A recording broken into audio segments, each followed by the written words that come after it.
Hi, I'm Sanwa Ali. I'm a consultant at Workpermit.com.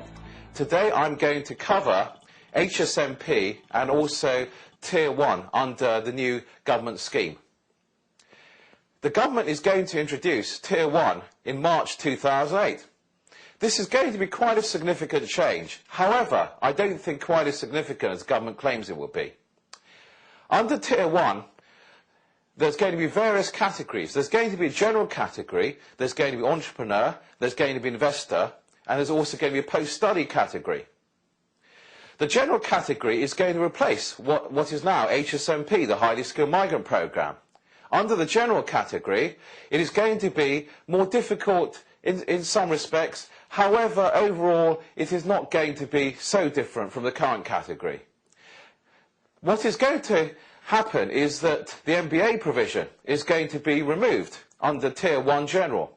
You can no longer gain points, 75 points, simply by having an MBA from certain high-level universities around the world. Currently, if you have an MBA from certain universities, you almost automatically get an HSMP visa. That is going to be changed. The government now says that those people who are at that level should be able to qualify as a highly skilled person anyway under the new general Tier 1 category.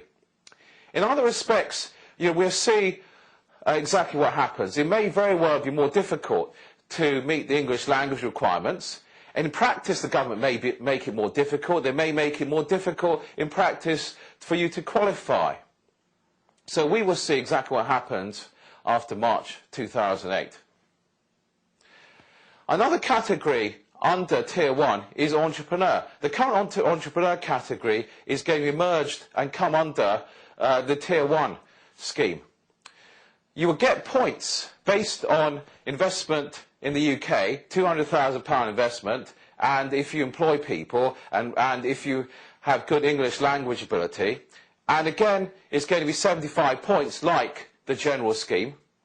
So if you get enough points, then you should be able to qualify under the entrepreneur scheme. This makes it somewhat easier than is currently the case. Currently, if you want to qualify under entrepreneur, it's a bit more difficult to figure out whether you actually qualify. Now it's becoming a bit simpler. Similarly, with the investor scheme, you're going to get 75 points. If you have £1 million accessible in the UK, then you should be able to come under the investor scheme.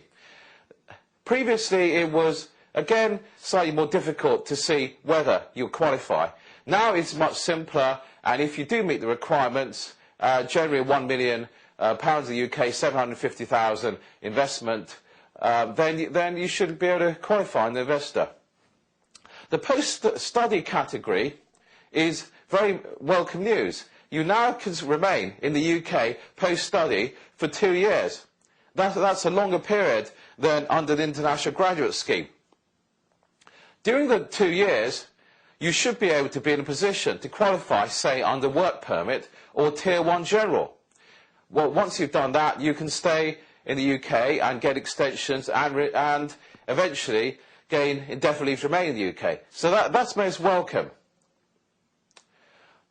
Overall, there haven't been as many changes as the government have claimed there'd be. However, certain categories are going to be removed and they're not really going to be directly replaced. For example, they're going to remove the self-employed lawyer, self-employed writer, artist, composer categories.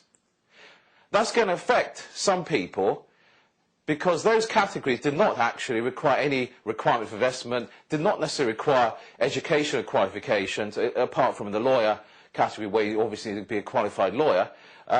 So if you don't meet the requirements, say, under Tier 1 General or Tier 1 Entrepreneur, then it is possible that you're not going to be able to come to the UK anymore. The innovator category is also going to be removed. However, I'm not convinced that was going to make much difference. So few people manage to come under innovator anyway that if it's being removed, it's going to affect very, very few people. If you want to keep an eye on what's changing with the UK government immigration system, especially Tier 1, keep an eye on our website, www.workpermit.com/news. We also have a weekly newsletter. I'm Sanwa Ali in our 20th anniversary year, Workpermit.com.